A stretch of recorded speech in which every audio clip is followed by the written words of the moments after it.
आप रमज़ान के 30 दिन आप यहीं पर इफ्तारी करते हैं, तो आपकी फैमिली की तरफ से गिला नहीं आता है कि आप कभी हमें भी टाइम दें, हमारे साथ भी इफ्तारी करें? जी असल में ना जी 28 इफ्तारियाँ हम बाहर करते हैं। अच्छा। एक 28वीं इफ्तारी के बाद हम बच्चों को यहाँ पे छुट्टी दे देते हैं, क्योंकि अच्छा। इन्होंने भी सारे अमले ने अपनी बिल्कुल ईद की तैयारियाँ करनी होती हैं जी। बाज़ दफ़ा ये होता है कि 29वां जो रोज़ा वो आखिरी होता है। अच्छा, हाँ इसलिए जी। हम फिर 29वां का रिस्क नहीं लेते। अच्छा। फिर जो आगे 29 और 30 होते हैं, वो 29 वाले दिन वो बेगम साहिबा को एक बार बाहर ले जाते हैं। अच्छा। उनको बाहर इफ्तारी करा देते हैं।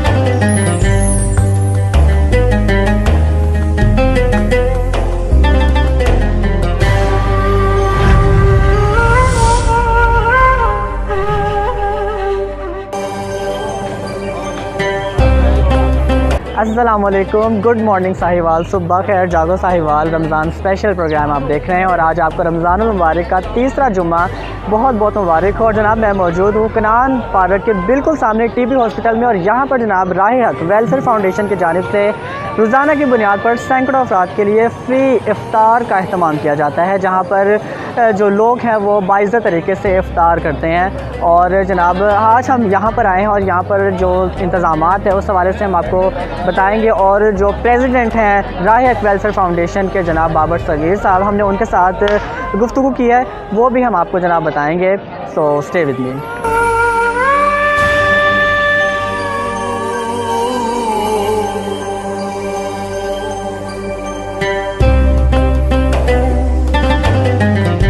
अच्छा जी, हमारे साथ राह हक वेलफेयर फाउंडेशन के प्रेसिडेंट जनाब मियाँ बाबर सगीर साहब मौजूद हैं। अस्सलाम वालेकुम, कैसे हैं आप? अल्हम्दुलिल्लाह जी, बिल्कुल ठीक ठाक। अच्छा, सबसे पहले अगर हम आपके इस वेलफेयर के हवाले से बात कर लें, तो ये जो राह हक वेलफेयर फाउंडेशन है, ज़रा इसके हवाले से बताइएगा, कब इसकी बुनियाद रखी और क्या इनिशिएटिव था ये, ज़रा ये इस हवाले से बताइए। वैसे तो जी मेरे वालिद साहब जो थे वो जी। बचपन से ही माशाल्लाह उनको शौक़ था वो अपने हाथ से देने का। फिर वो अल्लाह ताला ने ऐसा किया कि उनके जो आगे बच्चे मेरे जो भाई सारे थे, हाँ जी। उन सब में भी ये शौक़ उनकी तरफ से वो कुर्बान चढ़ा।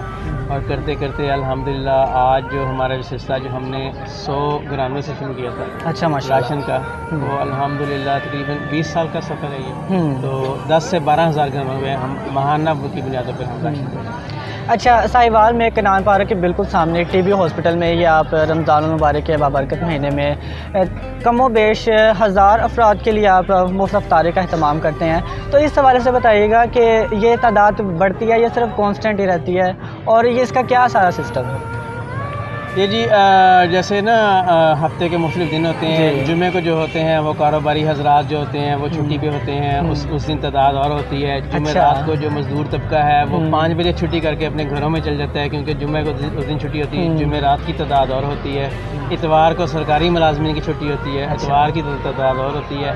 हफ्ते वाले दिन बहुत सारे इदारों में हाफ डे होता है। अच्छा। तो ये जो है सोमवार, मंगल और बुध, ये इनमें तो कांस्टेंट होता है। अच्छा। हमें पता होता है कितने लोगों ने आना कितने है। लोग हैं? बाकी ठीक है। में हमने इंतज़ाम थोड़ा सा एक्स्ट्रा भी किया होता है, तो कुछ हमारे पास एक्स्ट्रा भी आते हैं और कई दफ़ा कभी कभी कम भी हो जाते हैं। लेकिन जो एवरेज हमारी है वो 800 से 1000 की। अच्छा, ज़रा एक आपसे मैं एक ऑन लाइटर क्वेश्चन करने लगा हूँ कि आप रमज़ान के 30 दिन आप यहीं पर इफ्तारी करते हैं, तो आपकी फैमिली की तरफ से गिला नहीं आता है कि आप कभी हमें भी टाइम दें, हमारे साथ भी इफ्तारी करें? जी असल में ना जी 28 इफ्तारियाँ हम बाहर करते हैं। अच्छा। एक 28वीं इफ्तारी के बाद हम बच्चों को यहाँ पे छुट्टी दे देते हैं, क्योंकि अच्छा। इन्होंने भी सारे अमले ने अपनी बिल्कुल ईद की तैयारियाँ करनी होती हैं जी। बाज़ दफ़ा ये होता है कि 29वां जो रोज़ा वो आखिरी होता है। अच्छा, हाँ इसलिए जी। हम फिर 29वां का रिस्क नहीं लेते। अच्छा। फिर जो आगे 29 और 30 होते हैं, वो 29 वाले दिन वो बेगम साहिबा को एक बार बाहर ले जाते हैं। अच्छा। उनको बाहर इफ्तारी करा देते हैं। सही। और 30वां जो है हम घर में अगर वो हो जाए तो फिर वो हम घर में कर लेते हैं। सही है। तो तकरीबन मेरा हाल पिछले 13 सालों में यही आखिरी रोज़ा जो है ना, बस अगर वही 30वां फैमिली हुआ के है तो वो साथ। घर की है। हाँ। या अगर किसी दिन बारिश अगर आ गई नहीं है, हुआ अंधेरी आ गई है, तो वो फिर हम घर चले, जाते वो तो बाय चांस ही आप मौका देते हैं। लेकिन इसका हमें एक फ़ायदा भी है वैसे, क्या? आपको जो बताएं क्या फ़ायदा? वो ये है कि हम वो जो पकौड़ों और समोसों से हम बच जाते हैं। वो जो असल में फैट चीज़ें हैं ना, जो हमारे में, और उसका बड़ा इशू बन जाता है। बिल्कुल, तो वो सारा महीना लोग खाते हैं, बड़े शौक से खाते हैं। और उन्होंने और रोज़ों की तरह फ़र्ज़ किए हुए अपने आप। बिल्कुल, समोसे और पकौड़े। बिल्कुल। अच्छा, अब ज़रा हम पॉइंट की तरफ आते हैं कि राह हक वेलफेयर फाउंडेशन की जानिब से महीने के बुनियाद पर राशन भी दिया जाता है मुस्तहिक़ अफराद की जानिब को उनको, तो ये बताइएगा इसका वैसे क्या क्राइटेरिया है कि किस तरीक़ेकार पर अमल कर कर जो मुस्तहिक़ अगर ख़ानदान कोई अगर हमें देख रहा है तो वो किस क्राइटेरिया के बिना पर आपसे कांटेक्ट करे और ताकि जो राह वेलफेयर फाउंडेशन है वो उसका जो एक महीना एक राशन का जो सिस्टम है उसके लिए वो एलिजिबल हो जाए? उसका जी तरीक़ाकार जो है ना जी, वो हमारी कमेटी बनती है हर गाँव। अच्छा। तो उसमें 12 अफराद होते हैं, वो हर माह गांव से 50 मुस्तहिक अफराद को तलाश करते हैं और अच्छा। हम तक भेज देते हैं। हमारी टीम में जैसे ये इमरान चौहान साहब हमारे साथ बैठे हैं, ये हमारे नायब सदर हैं। अच्छा। ये जाते हैं वहाँ पे, उन जो 12 अफराद का उनका वो डाटा चेक करते हैं, उनकी फिर पहली लिस्ट चेक करते हैं, फिर वो देखते हैं उन्होंने कितने मुस्तकीन को किया, उनको गाइड करते हैं। पहली दफ़ा जब उनको गाइड कर दिया जाता है तो फिर वो मामला उनके आगे से ईजी होना शुरू हो जाते हैं। तो रमज़ान का महीना चूँकि बरकतों का महीना होता है, इसमें हमारा काम 3-4 गुना ज़्यादा होता है। हमारा जो टारगेट होता है तकरीबन 40 से 50 हज़ार का टारगेट होता है। तो उसमें अब जैसे इमरान चौहान आज सुबह से बेचारे लगे हुए हैं, 9 बजे से उन्होंने काम स्टार्ट किया हुआ है। इनके पास वहाँ पे 7 ख़वातीन और 4 बंदों का हमला था। अच्छा। सुबह से तकरीबन 700 से 800 अफराद को वहाँ पे राशन दिया है इन्होंने। अच्छा। और वो सिंगल पर्सन को दिया है। वो सिंगल पर्सन वो हैं जो हमारे पास कोई दरख्वास्तें लेके आते हैं, जो आगे पीछे से आते हैं, जो गरीब हैं। नॉर्मली जो हमारा होता है वो बेवा का होता है, लेकिन जो रमज़ान का महीना होता है उसमें हम जो मुस्तहिक मजदूर, जो रेडी वाले होते हैं, जो तंदूर वाले जिनके काम बंद होते हैं, वो हम उनका भी कर देते हैं। फिर उसमें हमारे जो इमरान भाई जैसे जो दोस्त हैं वो उन्होंने मुख्तलिफ जो सेंटर हैं वो अडॉप्ट किए हुए हैं। अच्छा। ये अपने अपने सेंटरों पर फिर ड्यूटी सर अंजाम देते हैं। सही है। अच्छा बाबर भाई, लास्टली मुखय्यर हज़रात से आप क्या अपील करना चाहेंगे? क्योंकि मुखय्यर हज़रात जो है रमज़ान के महीने में बहुत ज़्यादा इस हवाले से रजू करते हैं, सदका खैरात और डोनेशंस के हवाले से भी ना, तो आप उनको क्या कहना चाहेंगे?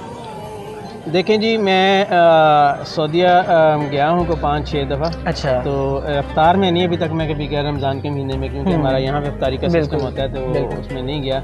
लेकिन जो मामला सुनने में आए हैं, जो वहाँ के लोगों से बात हुई है, अच्छा, हर महल्ले की मस्जिद में वहाँ पे इफ्तार हर महल्ले की मस्जिद, सारे महल्ले वाले इनवाइटेड होते हैं वहाँ पे। और वो जो अरबी हैं वो घरों में रोज़ा खोलने के बजाय मस्जिद में इकट्ठे होके बिल्कुल वो इज्तिमाई इफ्तारी को प्रेफर करते हैं, वो तरजीह देते हैं। ठीक है, असल में इस्लाम का जो बुनियादी मकसद है वो यही है, मिलजुल के बैठना। जब आपको बताया जाता है कि ना आपने भूखे को खाना खिलाना है, उसका एक मकसद ये भी होता है कि आपने लोगों के साथ मिल के बैठना।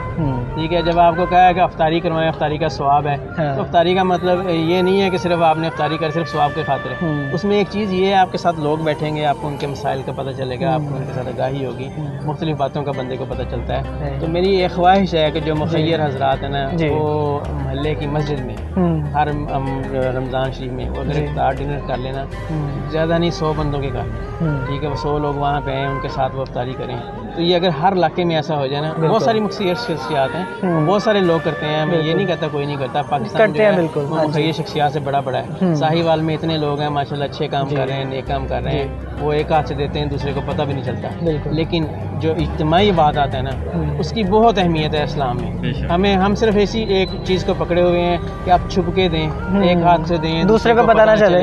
ये सिर्फ उन मौक़ों के लिए जो ख़ास मौके हैं। जब जंग का वाक़या आया था, आपको याद होगा, हुज़ूर पाक सल्लल्लाहु अलैहि वसल्लम ने सबको कहा था आपके घर में जो जो चीज़ें वो ले आओ। बिल्कुल, ठीक है ना। हज़रत अबू बकर किसी ने खुफिया तरीके से नहीं दिया। हाँ, हज़रत अबू बकर सिद्दीक़ ने क्या कहा था, हुज़ूर पाक सल्लल्लाहु अलैहि वसल्लम कहा था मैं अपना घर का सारा सामान ले आऊँ। अब हमें ये नहीं पता वो 3 चीज़ें थी, वो 300 थी, वो 3000 थी, वो 3 लाख थी।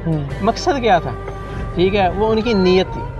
ठीक है, और मकसद क्या था? लोगों को बताना कि जब मुसीबत मुसलमानों पे आए, जब आपके भाई को ज़रूरत पड़े, तो आप लोगों ने अपनी जान, माल, दौलत, हर चीज़ को आपने लुटाना है। बिल्कुल। और हज़रत उमर रज़ी अल्लाह तआला है, उन्होंने कहा जी मैं अपना आधा सामान ले आया। तो इस तरह हज़रत उस्मान गनी इतने अमीर थे, वो 100 ऊँट देते थे। मेरा ख्याल हज़रत अबू बकर सिद्दीक़ अगर एक देते थे ना तो वो 100 ऊँट देते, ठीक है ना। तो लेकिन उनका कभी किसी चीज़ पे शुमार ही नहीं हुआ, इतना ज़्यादा उनका किताबों में नहीं वो बराबर। वो सोने के ऊँट भी लाद के लेके आए, वो भी उन्होंने गरीबों में सदका किए हैं, हुज़ूर पाक सल्लल्लाहु अलैहि वसल्लम की बारगाह में पेश किए हैं। आप ये मेरे ऊँट हैं 100, ये आप बांट दें। तो उन्होंने इतनी कुर्बानियाँ देखी, उनका इतना नाम नहीं, लेकिन वो हज़रत अबू बकर सिद्दीक़ का वो पूरा घर और वो हज़रत उमर रज़ी अल्लाह तआला का आधा घर, ठीक है ना। ये सारी चीज़ें, मकसद जो था ना, उसकी नीयत जो थी, तो वो नीयत है। जैसे इमरान भाई हैं, ये अब सुबह से लेकर के शाम तक अगर हमारी ये हेल्प कर रहे हैं, तो इनका जज्बा है, ये शौक़ है। यहाँ पे हमारा जो टीबी अस्पताल है, जहाँ पे हम अफ्तारियाँ करवा रहे हैं, यहाँ पे 100 से ज़्यादा बच्चे जो हैं वो वॉलंटियर काम कर रहे हैं। अच्छा। उनमें जज्बा है, उनमें एक शौक़ है, वो शौक़ की खातिर आते हैं। वरना कौन आजकल किसी के मुताबिक यहाँ पे बड़े बंदे नहीं बात सुनते, कोई काम नहीं करते। और लोगों के पास टाइम ही नहीं है। तो मेरी ख्वाहिश है जी कि मस्जिदों में भी इफ्तारी होनी चाहिए, हर महल्ले की मस्जिद में होनी चाहिए। सही, चलें, ये बहुत अच्छी ख्वाहिश है वैसे। चलें, बहुत बहुत शुक्रिया मियाँ बाबर सगीर साहब, आज के प्रोग्राम में हमारे साथ मौजूद थे, जो कि सदर हैं राह हक वेलफेयर फाउंडेशन के, और अपना कीमती वक्त दिया आपका हम बेहद मशकूर हैं। तो जनाब, मुझे इसके फीडबैक रहेगा इंतज़ार में। आपसे इंशाल्लाह अगले प्रोग्राम में मुलाकात करूँगा। तब तक के लिए अपनी मेज़बान अमान शाह को दीजिए इजाज़त। आप वेरी गुड मॉर्निंग, अल्लाह हाफ़िज़।